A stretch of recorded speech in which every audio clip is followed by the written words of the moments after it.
الصلاۃ والسلام علیک یا سیدی یا رسول اللہ، الصلاۃ والسلام علیک یا سیدی یا حبیب اللہ۔ کروڑوں درود، کروڑوں سلام بے روح محمد علیہ السلام۔ تمام ہمارے جتنے ممبر ہیں، السلام علیکم رحمۃ اللہ وبرکاتہ۔ اہل کوفہ کے نام خط لکھا۔ اے اہل کوفہ، میں امام بن مسلم عقیل کو اپنا نائب بنا کر بھیج رہا ہوں۔ تم اس کے ہاتھ بیعت کرنا اور اس کی خدمت کرنا۔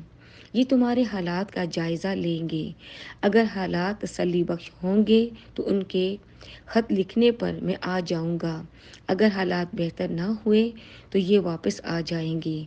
آپ نے چٹھی پر مہر لگا کر مسلم بن عقیل کو دے دی اور ان کو روانہ کر دیا۔ مسلم بن عقیل کے 2 بیٹے حضرت ابراہیم بھی تیار ہو گئے اور کہنے لگے، ابا ہمیں چھوڑ کر مت جائیے۔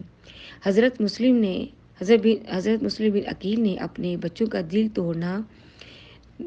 توڑنا گوارا نہ کیا، ان کو بھی اپنے ساتھ لے لیا۔ پہلے مدینہ منورہ اپنے عزیزوں سے ملے، پھر اہل کوفہ پہنچے۔ اہل کوفہ کا قیام۔ امام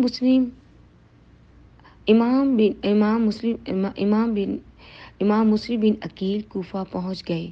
کوفہ میں ایک شخص تھا جس کا نام تھا مختار بن عبیدہ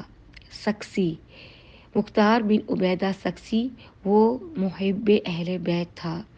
ان کے گھر میں مسلم اترے۔ جس وقت کوفے والوں کو خبر ملی کہ ابن مسلم امام حسین کے نائب بن کر آئے ہیں تو اہل کوفہ نے جوک در جوک آ کر بیعت کرنی شروع کر دی، یہاں تک کہ 40,000 آدمیوں نے بیعت کر لی اور اس قدر عقیدت و محبت کا مظاہرہ کیا کہ حضرت مسلم بڑے متاثر ہوئے، ان کے آگے پیچھے پھرتے تھے، دن رات ان کی دعوتیں کرتے، ان کے ہاتھ چومتے، ان کی جوتیاں چومتے تھے۔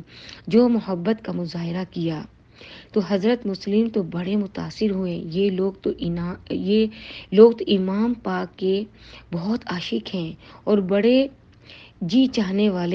بہت ہی چاہنے والے ہیں۔ اب میں آیا ہوں، جب امام آئیں گے تو ان کی محبت کا کیا عالم ہوگا۔ جب مسلم نے تمام حالات امام عالی مقام کو لکھ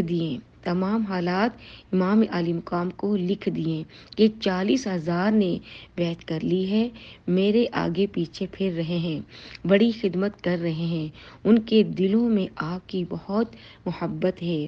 میرے خط کو دیکھتے ہی آپ تشریف لے آئیے، یہاں کے حالات بڑے تسلی بخش ہیں۔